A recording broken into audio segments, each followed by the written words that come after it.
ရန်ကုန်မြို့ကနေပြီးတော့ကလောမြို့ကိုခရီးသွားမှာဖြစ်ပါတယ်။ရန်ကုန်0မိုင်ကနေကလောကိုကြာချိန်9နာရီလောက်မောင်းမှာဖြစ်တဲ့အတွက်မနက်6နာရီခွဲစတင်ထွက်ခေါ်ခဲ့ပါတယ်။နေ့လယ်စာကိုလည်းကလောမြို့ထဲမှာစားမယ်။ဟိုတယ်ကိုလည်းနေ့လယ်2နာရီချက်ခင်လုပ်ချင်တာရဲ့ကြောင့်လမ်းမှာအပေါ့အပါသွားတာလွဲပြီးတော့ချက်ချမနာခဲ့ပါဘူး။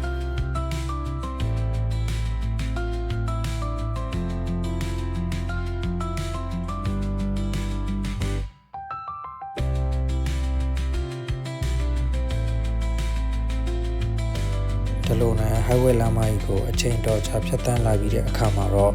တောင်နယ်ဝန်းရံနေတဲ့တောင်ပတ်လမ်းကိုရောက်ရှိလာပြီဖြစ်ပါတယ်။တောင်ပတ်လမ်းဖြစ်တဲ့အပြင်တွဲကားကြီးတွေခရီးသွား express ကားကြီးတွေများတဲ့အတွက်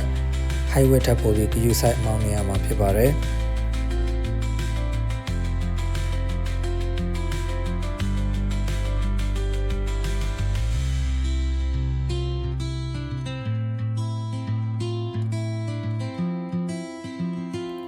ဒီလိုတောင်ပတ်လမ်းကြီးကိုမောင်းနေပြီးတဲ့အခါမှာတော့ကျွန်တော်တို့ကလောမြို့ကြီးတွေကိုဝင်ရောက်လာပြီဖြစ်ပါတယ်။အခုမြင်တဲ့နေရတဲ့ main လမ်းမကြီးကတော့ပြည်ထောင်စုလမ်းမကြီးလို့ခေါ်ပြီးတော့ဟိုတယ်တော်များများကလည်းပြည်ထောင်စု main လမ်းမကြီးပေါ်မှာပဲတည်ရှိကြပါတယ်။ဟိုတယ် booking လုပ်တဲ့အခါမှာလည်းတခုသတိထားရမှာကရေဘူးရေစနစ်ပါမပါကိုကြိုတင်မြင်မှန်းထားရမှာဖြစ်ပါတယ်။ကလောမြို့ဟာတအားအေးတဲ့အတွက်မနက်ရေချိုးတဲ့အခါရေနွေးနဲ့ချိုးမှအဆင်ပြေမှာဖြစ်ပါတယ်။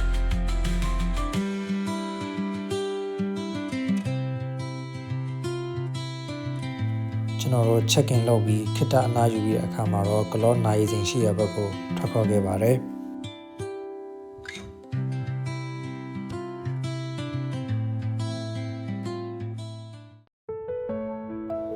နိုင်စဉ်ရှိရလမ်းတစ်လျှောက်မှာလည်းခရီးသွားဧည့်သည်တွေကအမတ်တရဓာတ်ပုံတွေရိုက်ကြရင်းကျွန်တော်တို့လည်းအမတ်တရဓာတ်ပုံလေးတွေရိုက်ယူခဲ့ကြပါတယ်။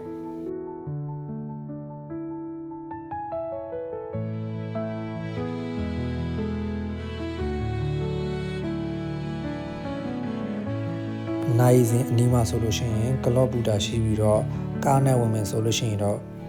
ပါကင်ချေ1000တော့ပေးရပါတယ်။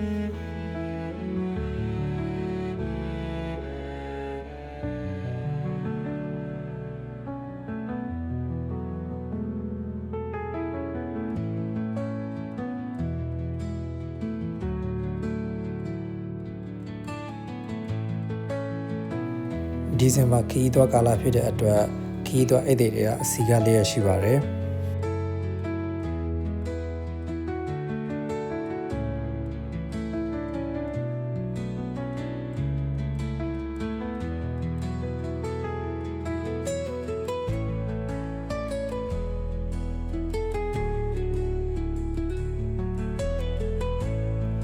ကလောမြို့ဟာပင်လယ်ရေမျက်နှာပြင်အထက်4298ပေရှိတဲ့အတွက်ရာသီဥတုကအေးပြီးတော့တနေကုန်အနှွေးတွေဝတ်ထားရတာဖြစ်ပါတယ်။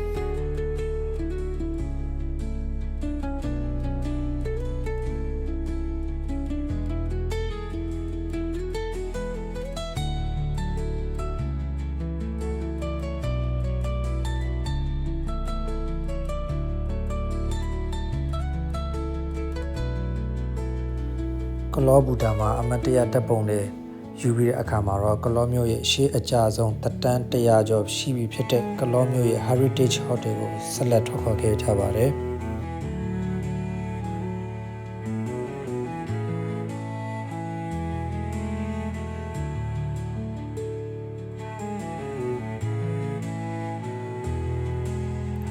ဟိုတယ်ကိုလာရောက်ကြည့်ရှုတဲ့ဧည့်သည်တွေအတွက်ဝင်ကျလက်မှတ်ပေးရပြီးတော့အဲ့လက်မှတ်နဲ့ဟိုတယ်ထဲမှာကော်ဖီကိုလေးလေးတောက်ယူလို့ရပါတယ်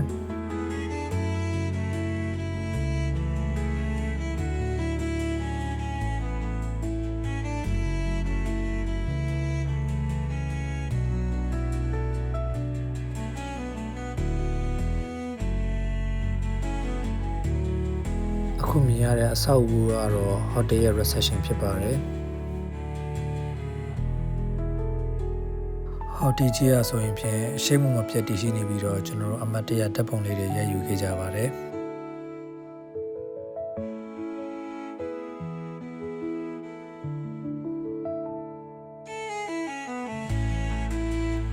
ဒီနေရာလေးကတော့ခုနကကျွန်တော်တို့ဝင်ကျလက်မှတ်နဲ့ကော်ဖီလေးတောက်ယူရမယ့်နေရာဖြစ်ပါတယ်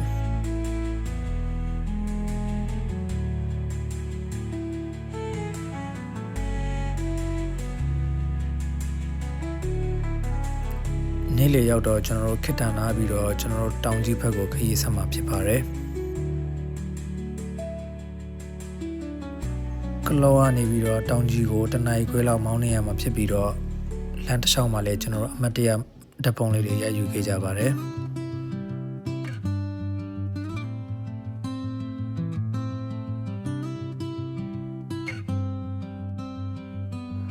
အခုမြင်နေရတာကတော့တောင်ပတ်လမ်းပေါ်ကနေတောင်ကြီးမြို့တစ်ခုလုံးကိုမြင်နေရတာဖြစ်ပါတယ်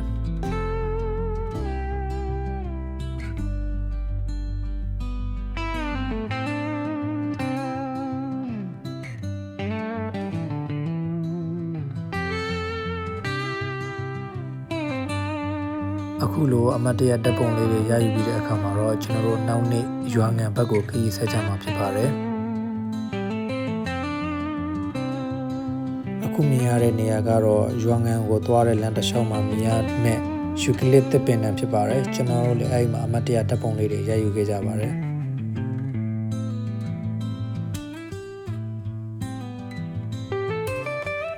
အဲဒီကနေတဆင်ကျွန်တော်တို့ကနန်းချရေတခွန်ရှိရဘက်ကိုခရီးဆက်သွားခဲ့ပါတယ်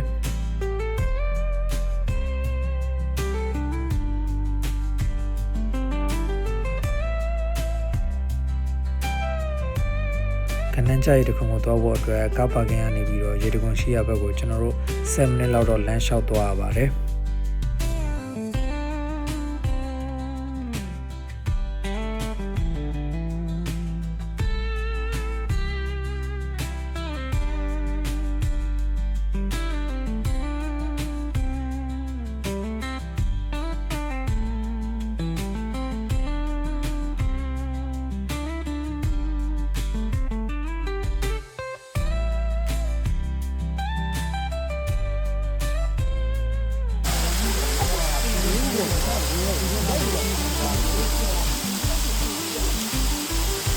နန်းချရတခုမှာအမတ်တရဓာတ်ပုံလေးတွေရယူပြီးတဲ့အခါမှာတော့ကျွန်တော်တို့တောကျေရတခုကိုဆက်လက်သွားခဲ့ပါတယ်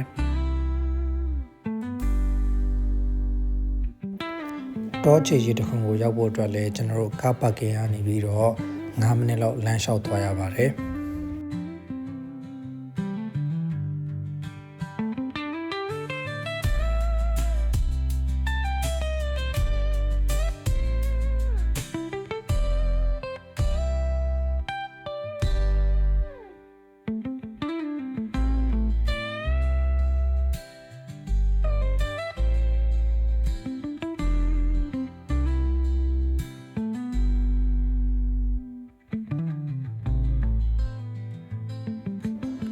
ရှေ့တစ်ခုမှာလည်းကျွန်တော်တို့အမတ်တရဓာတ်ပုံတွေရိုက်ယူပြီးတဲ့အခါမှာတော့ကျွန်တော်တို့ရေးပြအိမ်ရှိရဘက်ကို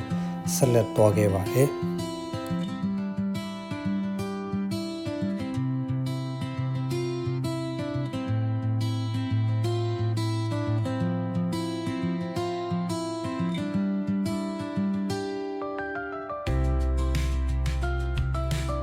ရေပြိုင်မှာလည်းခရီးသွားဧည့်သည်တွေစီကားနေတာကြောင့်ကျွန်တော်တို့ဆောင်းတိုင်းပြီးတော့အမတ်တရဓာတ်ပုံလေးတွေရိုက်ယူခဲ့ကြပါတယ်။နောက်နေ့မှာတော့ကလောကိုလာတိုင်းလူတွေမဖြစ်မနေသွားကြတဲ့ခြိုက်တောင်ကိုလည်းကျွန်တော်တို့သွားရောက်ခဲ့ကြပါတယ်။ခြိုက်တောင်ရဲ့ဘေးမှာတေးချင်းလို့ခေါ်တဲ့နေရာလေးရှိပါတယ်။အဲဒီနေရာမှာလည်းကျွန်တော်တို့သွားရောက်မှတ်တမ်းယူခဲ့ကြပါတယ်။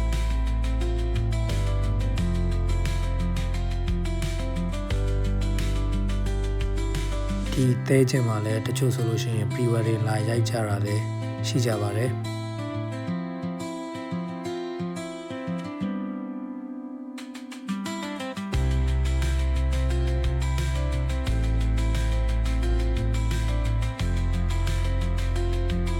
နောက်နေ့မနက်မှာတော့ကျွန်တော်တို့အိုးစီတောင်ကိုတွားရောက်လက်ဖက်ခဲ့ကြပါတယ်အိုးစီတောင်ထိပ်ထီကိုကားနဲ့တက်လို့ရတဲ့အတွက်လူမပင်ပန်းပါဘူးတောင်တက်လာခြင်းတဲ့အတွက်ကျွန်တော်တို့မတက်ခင်မှာကြိုတင်ပြီးတော့ဖုန်းဆက်ပြီးသွားမှာဖြစ်ပါတယ်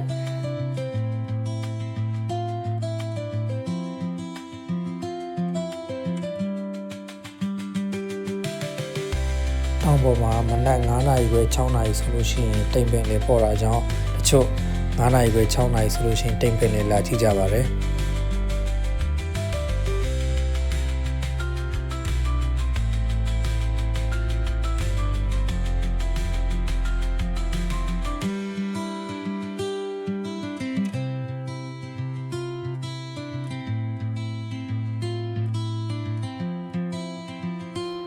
တောင်ပေါ်တောင်အောက်မှာလည်းလမ်းပြခွေလေးတွေရှိတတ်ပါတယ်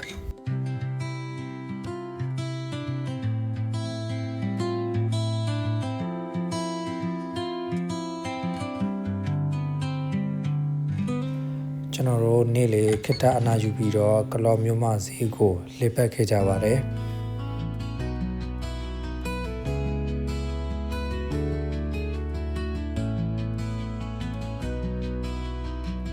အဲဒီကနေတဆင်ကျွန်တော်တို့တောင်မင်းကြီးခုံပြအဖေတိုးချန်ရှိရဘက်ကိုဆက်လက်ထွက်ခေါ်ခဲ့ကြပါတယ်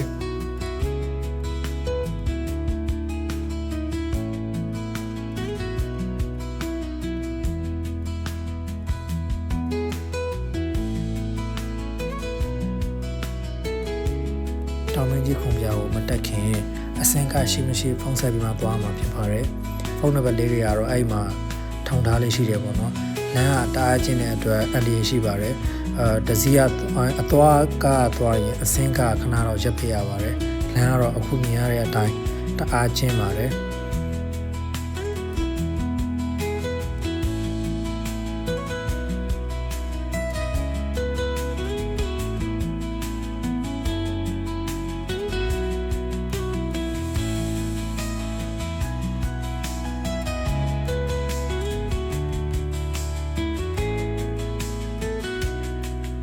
အခုမြင်ရတဲ့လမ်းခွေလေးကတော့ရှေ့တက်သွားမယ်ဆိုရင်အဖေတိုးချန်ရောက်မှာဖြစ်ပြီးတော့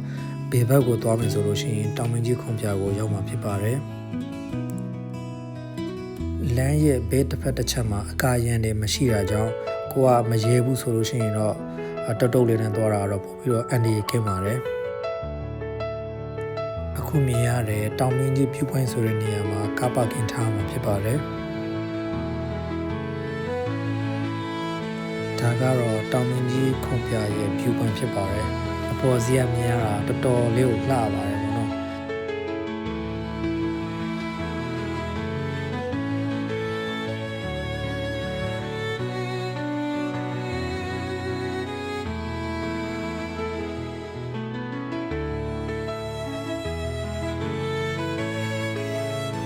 အခုမြင်ရတဲ့တပင်ကြီးရဲ့နားမှာခုံပြလေးရှိပြီးတော့အမတ်တရားတပ်ပုံရိုက်ခဲ့ကြပါတယ်ပြီးတော့ကျွန်တော်တို့ ferry နားမှာတညတာတိတ်ခုဖို့အတွက် ferry လမ်းကိုတွားခဲ့ကြပါတယ်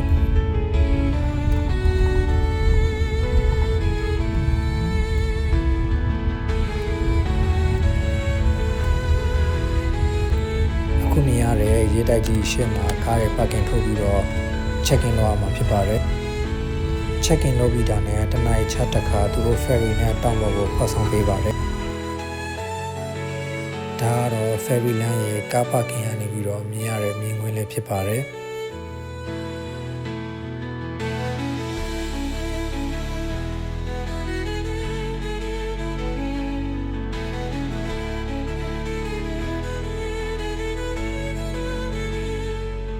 ဒါကတော့ကျွန်တော်တို့ camp တဲမဲ့နေရာကိုသွားနေတာဖြစ်ပါတယ်ကိုက ferry မစီးခြင်းဘူးဆိုလို့ရှိရင်လည်းသူတို့စီမှာ private car စီစဉ်ပေးထားပါတယ်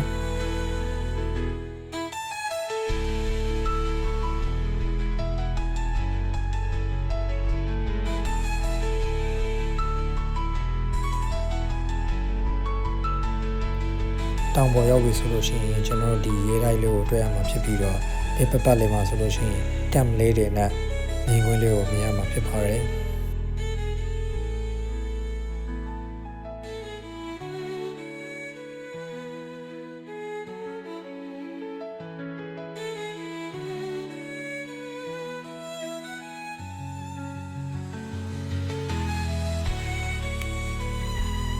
ဒါကတော့တောင်ပေါ်ကနေမြင်ရတဲ့မြင်ကွင်းလေးဖြစ်ပါတယ်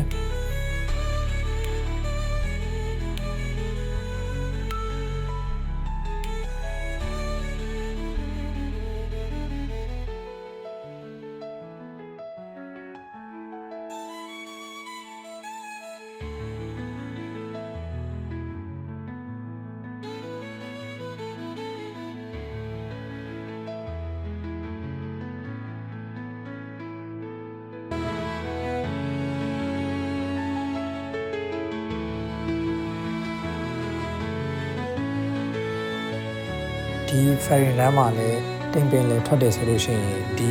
ကနေပြီးတော့တိမ်ပင်လေကိုမြင်ရပါတယ်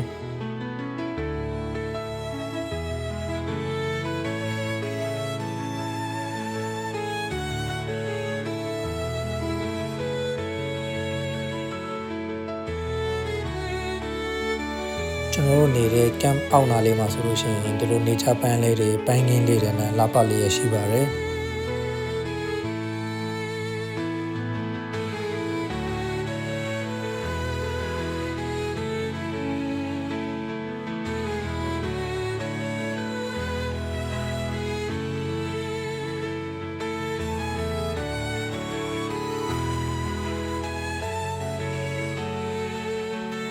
ညနေခင်းနေဝင်ခြင်းကိုလည်းကျွန်တော်တို့နေရာအတူတူကြည့်ရင်လည်းဖြစ်တိုင်းခဲ့ကြပါတယ်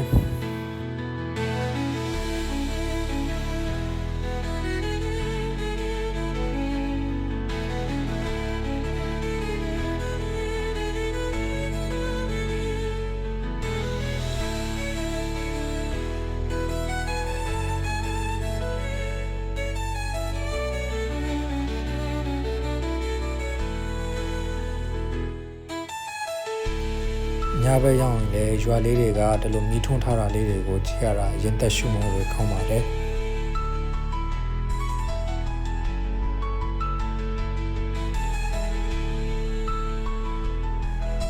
ညဘက်တင်တာအတွက်ကျွန်တော်တို့ကြိုတင်ပြီးတော့မှာထားရမှာဖြစ်ပါတယ်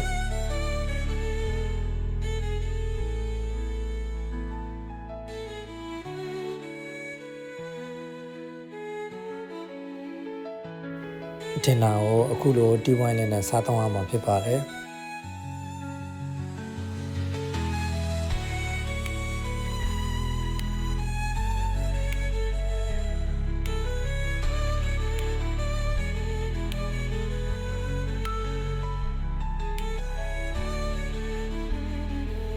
တင်တာတီးဝိုင်းအပြင်ကျွန်တော်တို့အေးတံကိုတိတ်မခံနိုင်တဲ့သူတွေအတွက်ဆိုလို့ရှိရင်ဒီလိုမီးပုံလေးလုပ်ပေးလေးရှိပါတယ်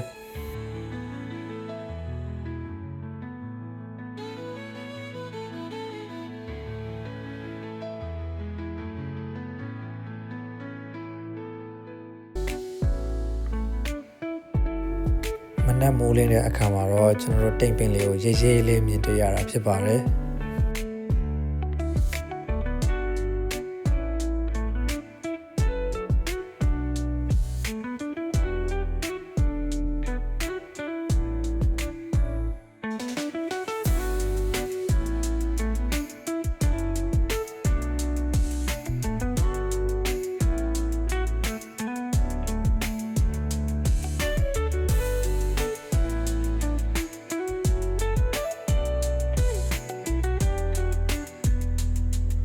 ကျွန်တော်တို့နေရာကိုနေထွက်ချိန်လေးကိုတူတူကြည့်ရင်လည်းပြချင်းစရာအချိန်လေးဖြစ်ခဲ့ပါတယ်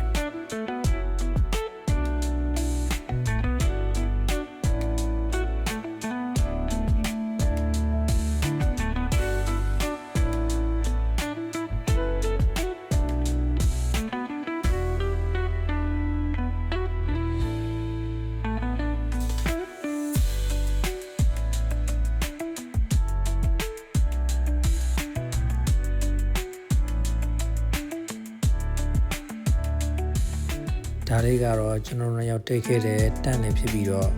ဒီနေ့ vlog လေးရတော့ဒီလောက်ပါပဲအားလုံးကိုကျေးဇူးတင်ပါတယ်ခင်ဗျာ